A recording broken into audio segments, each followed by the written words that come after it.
Primero que nada, agradecer por la invitación a participar en lo mejor del DDW en enfermedad inflamatoria intestinal. Como conflictos de interés son los siguientes y enfocaré en esta presentación en algunos avances en clínica, en biomarcadores y en nuevas terapias y a su vez de comparación entre terapias. Como primer punto en la clínica se ha visto una importancia de evaluar la urgencia defecatoria como un síntoma y marcador de actividad. Sabemos que la enfermedad inflamatoria se afecta significativamente la vida diaria, en gran parte por los síntomas como urgencia e incontinencia, y muchas veces los pacientes sienten vergüenza de consultar por este síntoma. Se ha visto además que con el paso de los años se hace aún más difícil consultar por urgencia o incontinencia. Y si uno lo ve a título de toda la población con enfermedad inflamatoria, si han sentido esta urgencia que no logran llegar al baño, vemos que casi el 60% de los pacientes pueden presentar rara vez, pero no es menor que un 15% tenga sintomatología bastante frecuente. ¿Ya? Y si nosotros vemos como al paciente que solicita cuando tiene una colitis ulcerosa, qué es lo que busca él como objetivo de tratamiento, muchas veces lo que ellos quieren y que es su necesidad más imperiosa es que su calidad de vida mejore. Y el otro punto importante es que se resuelvan sus sintomatologías. Y si hablamos directamente en cuanto a sintomatología, lo que más les molesta es que el dolor abdominal y la urgencia.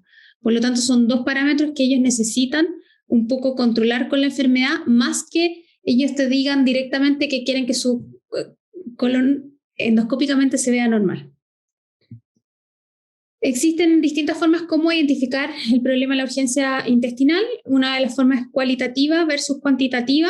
La cualitativa es una versión simplificada del paciente de la actividad de la colitis, y que esto se habla en la última semana con preguntas específicas, si tuvo que hacer ajustes a sus actividades habituales, logró contener por más de 15 minutos la urgencia de ir al baño o se ha presentado escurrimiento en la ropa interior.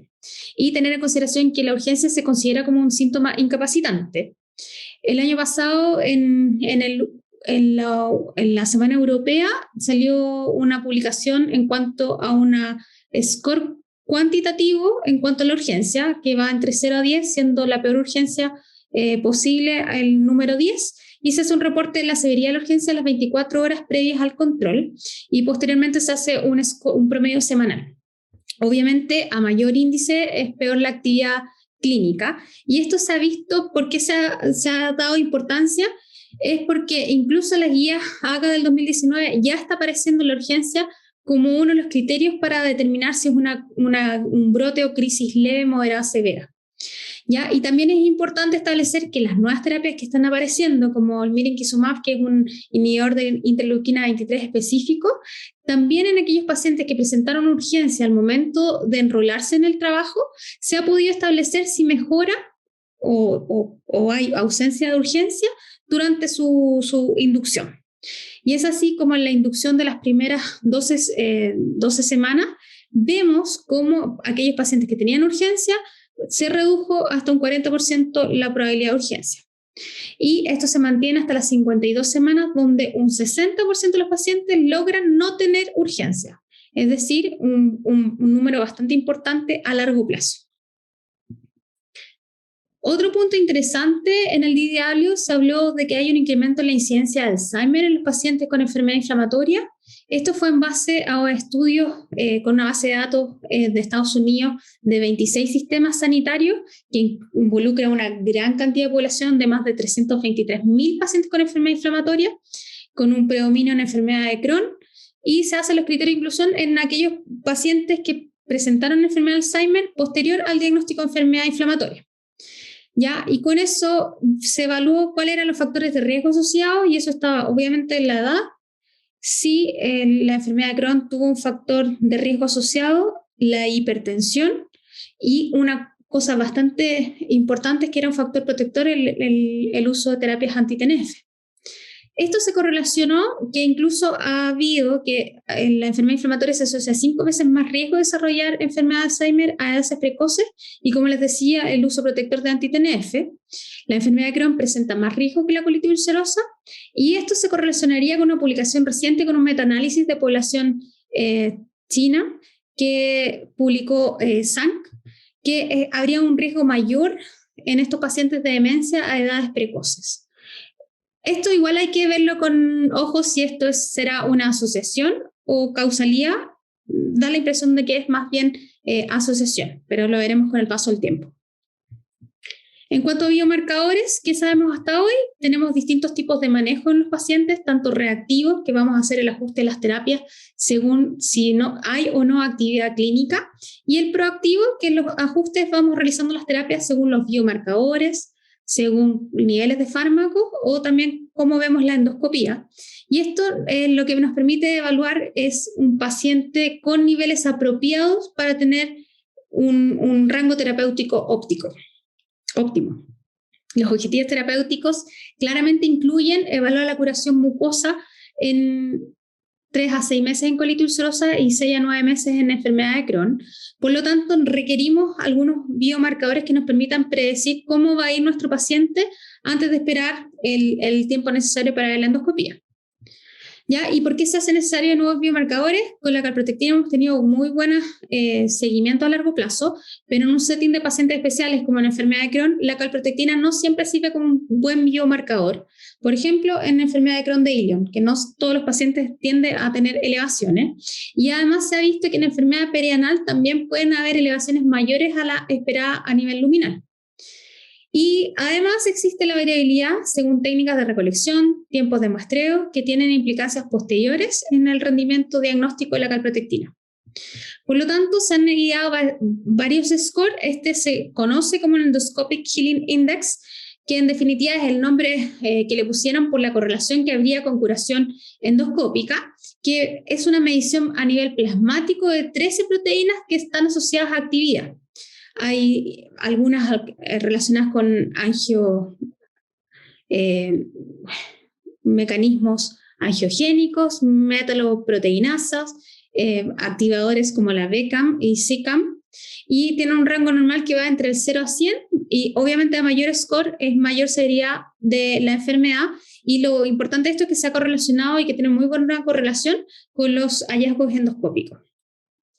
Este es un estudio con 116 pacientes que estaban enrolados ya en la fase 4 del TAILORx, recordando que el TAILORx fue el estudio que dijo que aquellos pacientes que estaban en modo reactivo tenían mejores desenlaces que aquellos que eran manejados proactivos, pero dentro de las cosas que se habló de ese estudio es que los niveles de estos pacientes que estaban en modo reactivo eran mayores tanto en inducción como en mantención, por lo tanto se pensaba que eso había generado esta diferencia.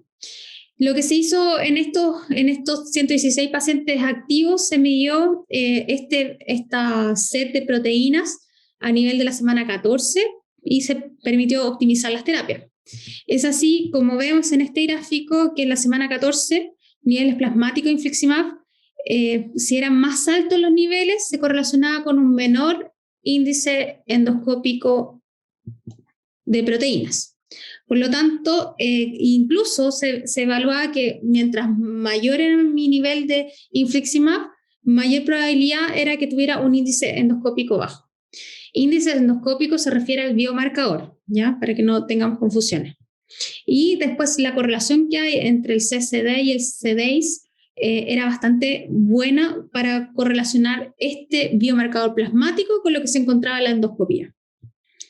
En cuanto a terapias biológicas y nuevas moléculas, este es el estudio CView que comparó ustekinumab y adalimumab en pacientes con enfermedad de Crohn moderada severa que eran naïf a terapias biológicas. Es un estudio prospectivo, multicéntrico, doble ciego.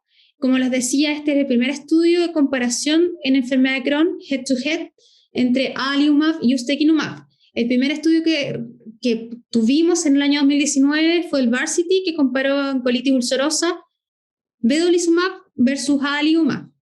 El endpoint primario en este caso fue la remisión libre de corticoides a la semana 52, que se logró sin diferencia estadística entre ADA con un 57,4% versus ustekinumab en 60,7%.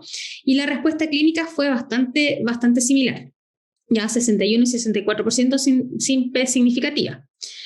En cuanto a seguridad, no hubo mortalidad, sí hubo mayores infecciones oportunistas con adalimumab, que hubo una TBC diseminada, activaciones con virus varicela, y malignidad solo se observó un carcinoma vasocelular con adalimumab.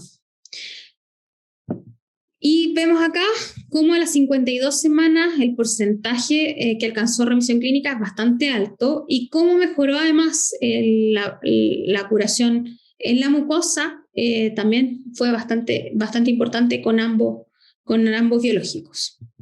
En conclusión, este sería el primer head-to-head que compara ambas terapias en enfermedad de Crohn. Ambas terapias son altamente eficaces en lograr objetivos en pacientes naive sin demostrar superioridad estadística. Y bueno, esta es la evaluación de cómo tenemos las terapias biológicas hasta ahora, pero sí quiero recordar que nuevas moléculas entran a nivel intracelular con el JAK-STAT, lo que tiene tofacitinib, y además un nuevo mecanismo molecular que es el ozanimod, el nombre comercial Zeposia, que es un modulador del receptor de esfingosina 1-fosfato, que tiene una mayor sensibilidad a nivel del linfonodo, permitiendo que estos linfocitos T no migren hacia el lugar inflamado. Es una molécula pequeña que se administra por vía oral, inhibe la migración de linfocitos T con una vía media máxima de 6 a 8 horas y tiene un tiempo de recuperación de linfocitos tras suspender su uso en 2 a 3 días.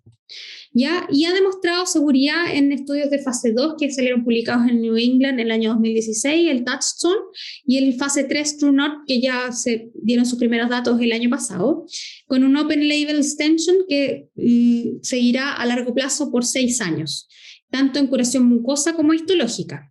Estos son los datos demostrados el año pasado, que mostraron una efectividad en remisión clínica del 18% versus 6% comparado con placebo. Si bien la respuesta clínica claramente es mayor, la mejora endoscópica con curación mucosa llega hasta el 12,6% versus el 3% comparado con placebo. Si este estudio presentado en el DDW fue evaluar la seguridad de la terapia con ozanimod de 1 miligramo al día, se incluyeron a todos los estudios asociados, el Touchstone y el True North, en fase de inducción y después como en fase global. ¿Ya? Aquí lo que se buscó fueron efectos adversos tanto en inducción o en cualquier periodo del estudio. Se evaluó infecciones, tumores, alteraciones hepáticas y cardiopulmonares. ¿Qué se encontró? 716 pacientes en seguimiento, llevan más de un año con ozanimod, que corresponde al 61,8%, y aquellos que llevan 2 años corresponde al 32%. ¿Qué cosas son importantes? En inducción, lo más frecuente que se vio con el ozanimod fue la linfopenia, que claramente establecía por el secuestro a nivel de los linfonodos, una bradicardia y elevación de la alaninotransferasa, y en placebo, anemia y cefalea. Vamos viendo que en seguimiento la positividad de efectos adversos va bajando en el curso del tiempo. Tener un 39% no deja de ser, pero hay que considerar que todo esto era la elevación de las transaminasas fue de menos del 5%, se produjo bradicardia que se fue disminuyendo con titulación de la dosis. ¿Ya? Y las recomendaciones básicas se solicitaron que en la parte cardíaca tuviese un electrocardiograma para evaluar si tenían alteraciones de bloqueos AB o que hubiesen fármacos que apoyaran, que también beta bloquearan, por ejemplo, o que hubiese alguna alteración del QT. En lo hematológico, contar con un recuento de linfocitos, si el recuento era menor a 800, no incluir en el inicio de estas terapias, y en la parte hepática manejar las transaminasas y evaluarlas un 5% de los pacientes, menos de un 5% produjo una elevación hasta 3 veces. Esta terapia fue utilizada como primera enfermedad la esclerosis múltiple y ahí se vio que había edema macular. Acá se realizó fondo de ojo a todos los pacientes y solo se evaluó que un mayor riesgo eran pacientes diabéticos que hayan tenido edema macular previo o que tengan uveitis.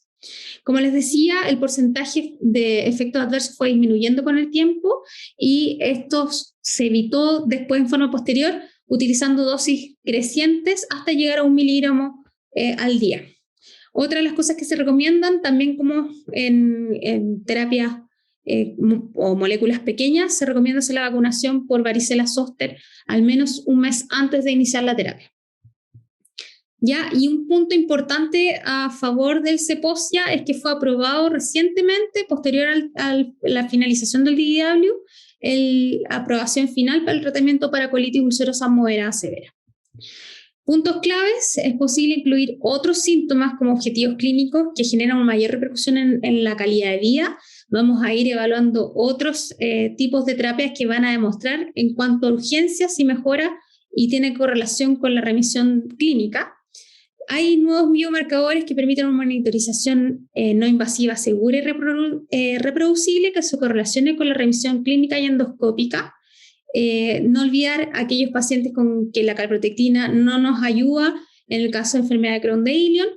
Y la llegada de nuevas terapias hace necesario conocer, obviamente, el mecanismo de acción, la efectividad, e ideal es conocer la comparación entre distintas terapias. Por lo tanto, la llegada de nuevos trabajos que comparen directamente terapias es muy útil para el manejo de nuestros pacientes. Las moléculas pequeñas están demostrando eficacia y seguridad y pueden estar dentro de unos pocos años considerados dentro de primera o segunda línea de tratamiento, además asociados por los menor costo de administración, dado que son administración vía oral. Muchas gracias.